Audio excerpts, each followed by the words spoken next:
Nagsimula nang iniuwi ni Ellis ang isang babae at buong pagmamalaking ipinakilala ito sa kanyang ama, si William. Ngunit nang makita siya ni William, natigilan siya. Hindi siya makapaniwala sa kanyang nakita. Halos walang pag-aalinlangan, sinabi niya ang pangalang Adeline. Marahan siyang itinuwid ng babae at iginiit na ang pangalan nito ay Jenny.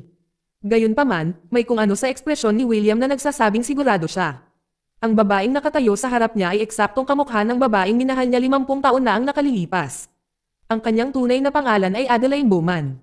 Kalmado, matalino, at walang kahirap-hirap na kaaya-aya. Sa mga araw na ito, kilala siya bilang Jennifer Larson. Sa katunayan, marami na siyang tinatawag na pangalan sa paglipas ng mga taon dahil si Adeline ay ipinanganak noong 1908. Noong siya ay bata pa, nagpakasal siya sa isang gwapong inhinyero at nanganak ng isang anak na babae na nagngangalang Fleming. Hindi nagtagal ang kanilang kaligayahan. Namatay ang kanyang asawa sa isang aksidente habang nagtatrabaho sa Golden Gate Bridge. Pagkatapos, isang gabi ng taglamig, muling dumaan ang trahedya. Habang nagmamaneho sa mga kalsadang Maniyebi, nawala ng kontrol si Adeline sa kanyang sasakyan. Bumangga siya sa isang lumang tulay at nahulog sa isang nagyayelong ilog. Bumaba ng husto ang temperatura ng kanyang katawan. Tumigil ang kanyang puso. Pagkalipas ng 2 minuto, tinamaan ng kidlat ang sasakyan na may 500 milyong boltahe ng kuryente.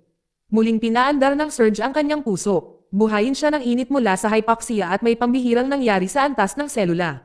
Mula sa sandaling iyon, sa edad na 29, tumigil si Adeline sa pagtanda. Mula sa gabing iyon, lumilipas ang oras, ngunit hindi niya ito nagawa. Gumugol si Adeline ng mga taon sa pagsasaliksik sa kanyang kondisyon, umaasang maipapaliwanag ito ng agham. Kalaunan, tinanggap niya ang kanyang realidad. Sa publiko, ipinagkatiwala niya ang kanyang kabataang anyo sa isang malusog na pamumuhay, mabuting dieta, ehersisyo, at pangangalaga sa balat. Anumang bagay upang maiwasan ang paghihinala, ngunit natagpuan pa rin siya ng problema. Kinwestiyon ng isang pulis ang kanyang pagkakakilanlan matapos mapansin na ang kanyang mga dokumento ay hindi tugma sa kanyang hitsura. Dahil ayaw niyang makaagaw ng atensyon, sinubukan niyang maglaho. Gayunpaman, ang kanyang pagtatangka ay pumukaw ng interes ng federal. Siya ay ikinulong para sa investigasyon at natakot sa maaaring gawin nila sa kanya. Mabuti na lang at nakatakas siya ng magambala ang mga agent. Kinabukasan, gumawa siya ng isang masakit na desisyon. Tumakas siya patungong Europa at iniwan ang kanyang anak na babae na teenager. Ito lamang ang paraan upang protektahan si Fleming at panatilihing ligtas mula sa anumang maaaring mangyari. Mula sa araw na iyon, namuhay si Adeline ng palay-patlipat. Tuwing 10 taon, binabago niya ang kanyang pangalan, tirahan, at maging ang kanyang estilo, nananatiling nangunguna sa hinala. Mabilis na nagdaan sa 2014. Tahimik na nakatira si Adeline ngayon sa isang apartment kasama ang kanyang minamahal na aso. Isang gabi, inimbitahan siya ng isang dating kaibigan sa isang salo-salo. Ang kanyang hitsura ay eksaktong pareho ng dati. Walang nakakaalam doon na ipinagdiriwang niya ang kanyang ika-106 na kaarawan ng gabing iyon. Sa salo-salo, sandaling nagambala si Adeline ng isang litrato na nakasabit sa dingding. Ito ay isang lumang larawan niya kasama ang mga kaibigan na kinunan ilang dekada na ang nakalilipas sa parehong lugar. Siyempre, ibang-iba ang kanyang hitsura sa bersyong iyon ng kanyang sarili. Sa isang iglap, ang nakaraan at kasalukuyan ay tahimik na nagsasapawan. Sa loob, mabilis siyang naging sentro ng atensyon. Ilang lalaki ang sumubok na pahangin siya, ngunit ang kanilang mapagkakatiwalaang alindog ay tila mahuhulaan at mapurol para sa isang taong nabuhay ng mahigit 1 siglo. Dahil sa kanyang katalinuhan at lalim, hindi sinasadyang pinaramdam niya sa kanila na maliit. Total, ang 106 na taon ng buhay ay halos walang iniiwang nakakagulat sa kanya. Pagkatapos, sa gitna ng lahat ng ito, isang lalaki ang namumukod-tangi. Dinadala niya ang kanyang sarili ng natural na karisma. Nagtama ang kanilang mga mata ng ilang segundo, at may nagbago. Ngunit bago pa man mangyari ang anumang bagay, isang babae ang lumapit at niyakap siya. Hindi maitago ni Adeline ang isang kislap ng pagkadismaya. Habang nagpapasya siyang umalis, ang parehong lalaki ay sumunod sa kanya papasok sa elevator. Ang pangalan niya ay Ellis. Mukhang kalmado at may tiwala sa sarili, ngunit mayroong nakagiginhawa at tapat na bagay sa paraan ng paglapit niya sa kanya. Sa unang pagkakataon ng gabing iyon, ngumiti si Adeline. Sa puntong ito, ginagamit niya ang kanyang pinakabagong pagkakakilanlan, ipinakilala ang kanyang sarili bilang Jenny. Sinubukan ni Ellis na linawin na ang babaeng nauna ay hindi niya kasintahan, ngunit tila hindi interesado si Adeline. Umalis siya nang hindi ibinigay ang kanyang numero, tirahan, o anumang paraan upang mahanap muli siya. Kinabukasan, binisita ni Adeline ang kanyang anak na si Fleming. Lumipas ang mga taon, at si Fleming ay matanda na ngayon. Maaaring magmukhang kakaiba ito sa mga tagalabas, isang ina na mukhang mas bata kaysa sa kanyang sariling anak, ngunit ang ugnayan sa pagitan nila ay tunay at puno ng respeto. Nang araw na iyon, sa librariya kung saan nagtatrabaho si Adeline, may nag-donate ng isang malaking koleksyon ng mga libro. Ang nag-donate ay si Ellis. Naging malinaw na ito ang kanyang paraan para mapalapit sa kanya. Ito ang kanilang pangalawang pagkikita, ngunit nanatiling malayo si Adeline. Kahit na nangako si Ellis na dadalhin siya sa isang lugar na hindi pa niya napupuntahan noon, hindi siya nagpakita ng gaanong interes. Kalaunan, nagbanta siyang bawiin ang donasyon kung tatanggi siya sa kanyang imbitasyon. Nag-aatubili, at alang-alang sa librariya, pumayag siyang lumabas kasama niya. Laking gulat niya nang makitang may ipinakita pa si Ellis sa kanya. Dinala siya nito sa isang lumang tunnel ng minahan ng ginto na nakatago sa ilalim ng downtown San Francisco. Kahit mahigit isang siglo na siyang naninirahan dito, isa pa rin itong lugar na hindi pa niya nagagalugad. Ang kakaibang karanasan ay unti-unting nagpapagaan ng loob niya at nagsimula siyang magbukas ng loob kay Ellis.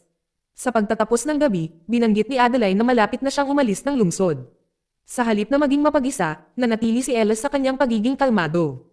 Nagbigay ito ng mapaglarong alok. Kung tatawanan niya ang biro nito, kailangan niyang pumayag na makita itong muli. Nang sa wakas ay tumawa siya, napagtanto niyang tinanggap na niya ang isa pang date. Kinabukasan ng gabi, nagkita silang muli sa tahanan ni Ellis. Mainit at matalik ang pakiramdam ng kapaligiran. Siya mismo ang naghanda ng hapunan at habang umiinom ng alak, nagkwento siya tungkol sa maraming bagay, kabilang na ang kanyang ama, na nagtatrabaho bilang isang astronomo na nag-aaral ng mga bituin. Sa kanilang pag-uusap, kahit ang isang taong kasing talino ni Ellis ay tila halos ordinaryo lamang sa lalim ni Adeline. Inamin niya na ang unang pagkakataon na napansin niya ito ay noong nakita niya itong nagbabasa ng isang libro na nakasulat sa Pranses. Ang sandaling iyon ay nag-iwan ng malakas na impresyon sa kanya. Sinubukan ni Adeline na bawasan ito, at itinuturing lamang itong isang libro para sa mga nagsisimula. Habang lumalalim ang gabi, natural na dumadaloy ang kanilang pag-uusap, at kalaunan ay magkasama sila. Kinabukasan ng umaga, umalis ng maaga si Adeline, sinabing kailangan niyang magtrabaho. Nang araw na iyon, nahihirapan si Ellis na tapusin ang isang kasunduan sa negosyo kasama ang isang kliyente na nagsasalita ng Portuges. Mula sa kung saan, biglang pumasok si Adeline at mahusay na nagsalita ng wikang iyon, tinulungan siyang maayos ang lahat. Nang matapos ang tawag, ibinalik niya ang telepono at umalis bago pa man siya magkaroon ng pagkakataong magtanong. Lalo lamang lumalim ang kuryosidad ni Ellis dahil sa sandaling iyon, at lalong lumakas ang pagkahumaling nito sa kanya. Pag-uwi ni Adeline, nadatnan niya ang kanyang minamahal na aso na malubhang may sakit. Ipinaliwanag ng veterinaryo na ang aso ay may sakit sa bato at hindi na nito masala ang mga lason sa katawan nito.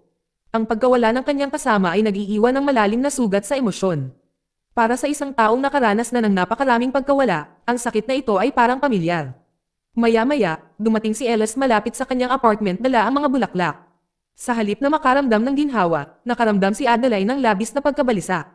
Para sa kanya, parang sinusundan siya nito ng masyadong malapit. Muling bumangon ang takot na iyon sa pagkahumaling, at nagpasya siyang lumayo sa kanya. Binisita niya ang kanyang anak na si Fleming, na malumanay na nagkwento tungkol sa buhay pag-ibig ni Adeline.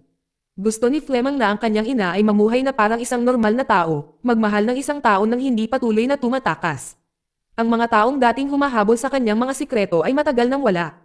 Hindi na kailangang patuloy na magtago magpakailanman. Kalaunan, inamin ni Adeline na mayroon na siyang nakilala. At nang marinig ni Fleming kung paano niya ito tinatreto, siya ay nagalit. Itinuring niya itong malupit. Para sa kapakanan ng kanyang anak, sa wakas ay pumayag si Adeline na humingi ng tawad at makita muli si Ellis. Kinabukasan ng gabi, lumapit siya sa kanya upang humingi ng tawad. Mukhang mas emosyonal na na-invest si Ellis ngayon, marahil ay sumasalamin kung gaano kalalim ang nararamdaman niya. Sa pagkakataong ito, hiniram ni Adeline ang kanyang naunang estratehiya. Nangako siyang dadalhin siya sa isang lugar na hindi pa niya napupuntahan noon. Tinanggap niya. Ang lugar ay naging isang lumang museo na sa una ay tila karaniwan sa kanya. Ngunit nang magsimula ang presentasyon, nagbago ang kapaligiran. Sa pagkakataong ito, mas nabuksan si Adeline kaysa dati. Nagkataon, ang linggong iyon ang ika-40 anibersaryo ng kasal ng mga magulang ni Ellis, at inanyayahan niya si Adeline na sumama sa pagdiriwang.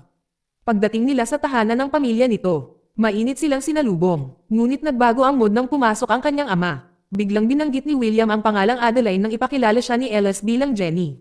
Sa loob ng ilang segundo, nagkaroon ng matinding katahimikan sa pagitan nila. Sinusubukang bawasan ang tensyon, ipinaliwanag ni Adeline na Adeline ang pangalan ng kanyang ina. Halatang hindi mapakali si William at binanggit na minsan na niyang kilala ang isang babae na may ganoong pangalan maraming taon na ang nakalilipas. Halatang naantig siya sa enkwentro. Mukhang hindi siya mapakali, parang bumabagsak ang kanyang mga alaala sa kasalukuyan. Naalala niya ang pagkikita nila ni Adeline sa London nang nahihirapan itong paandarin ang kanyang kotse. Bilang isang inhinyero, tinulungan niya itong ayusin. Ang sandaling iyon ay nagpasiklab ng kung ano sa pagitan nila at doon nagsimula ang kanilang kwento. Kinabukasan, muling nagkita ang pamilya. Ibinahagi ni Ellis ang kwento kung paano niya unang nakilala si Adeline.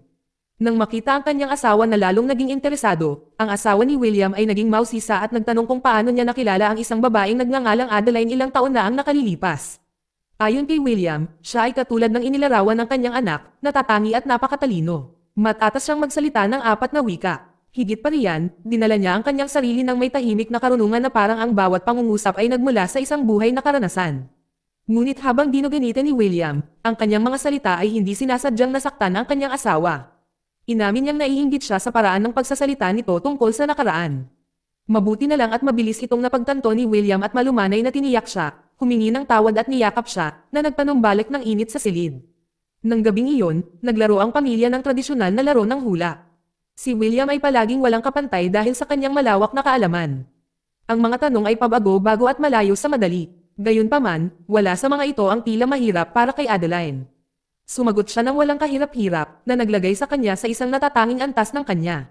Nanood ang pamilya ni Ellis ng may paghanga, humanga sa kanyang lalim at katalinuhan. Kinabukasan, habang abala sa pagtatrabaho si Ellis, lumabas si Adeline ng mag-isa at naglakad papunta sa hardin. Doon, nadatnan niya si William na tahimik na pinagmamasdan ang mga bituin. Nagsimula silang mag-usap tungkol sa astronomiya, at kalaunan ay tinanong ni Adeline kung bakit niya ipinangalan ang isa sa kanyang mga proyektong pangbida sa kanyang ina. Isiniwalat ni William na ang proyekto ay kumakatawan sa isang kwento ng pag-ibig na halos nagtagumpay ilang taon na ang nakalilipas. Plano niyang mag-propose kay Adeline. Nagdala pa siya ng singsing na handang hilingin dito nagugulin ang kanyang buhay kasama niya, ngunit nawala ito ng walang paliwanag. Habang tumalikod na siya upang umalis, tahimik na inamin ni Adeline na minsan din siyang minahal ng kanyang ina, kahit sa totoo lang ay tungkol sa kanyang sarili ang kanyang kinukwento. Kalaunan, pagbalik sa silid, ibinahagi ni Ellis ang kanyang nararamdaman para kay Adeline. Ngunit sa pagkakataong ito, tila malayo ang kanyang loob. Sinabi niya na hindi pa siya handang marinig ang mga katagang iyon. Kinabukasan, tila normal ang lahat. Sina Adeline at Ellis ay gumugol ng oras, at tila walang kakaiba. Ngunit nang mapansin ni William ang peklat sa kaliwang kamay nito, tumigil siya. May kung anong bumabagabag sa kanya. Nagmadali siyang pumunta sa bodega. Hinahalungkat ang mga lumang gamit. Bumabalik ang mga alaala sa panahon na tinahi niya ang kamay ni Adeline matapos ang isang aksidente sa kakahuyan. Isang litrato na kanyang natagpuan ang nagpapatunay sa kanyang hinala. Walang pag-aalinlangan, hinabol ni William si Adeline. Hinarap niya ito at hiniling ang katotohanan. Ang peklat na iyon, giit niya, ay hindi maaaring magsinungaling. Siya ang tumahi nito mismo. Hindi na maaaring magkunwari si Adeline. Napaiyak siya at humingi ng tawad. Inamin niya na takot siyang sabihin ito kahit kanino. Natatakot siyang maging isang siyentipikong eksperimento. Natatakot siyang matawag na abnormal. Natatakot siya sa walang katapusang bunga ng pagiging kakaiba. Dahil nauunawaan niya ang kanyang takot, hindi tumugon si William ng may galit. Sa halip, ay marahang hinikayat siya nito na tumigil sa pagtakbo. Hindi lamang para kay Ellis, kundi para sa kanyang sarili. Gayunpaman, hindi ito kayang harapin ni Adeline. Tumalikod siya at tumakbo muli. Sinubukan ni William na sundan at hikayatin siya, ngunit sa pagkakataong ito ay nakawala siya. Nang dumating si Ellis, isang sulat lamang ang kanyang nakita mula kay Adeline na nagsasabing hindi na matutuloy ang kanilang relasyon. Ang biglaang pamamaalam ay nag-iwan sa kanya ng kalituhan at pagkabalisa. Agad niyang pinuntahan ang kanyang ama, umaasang makatanggap ng mga sagot.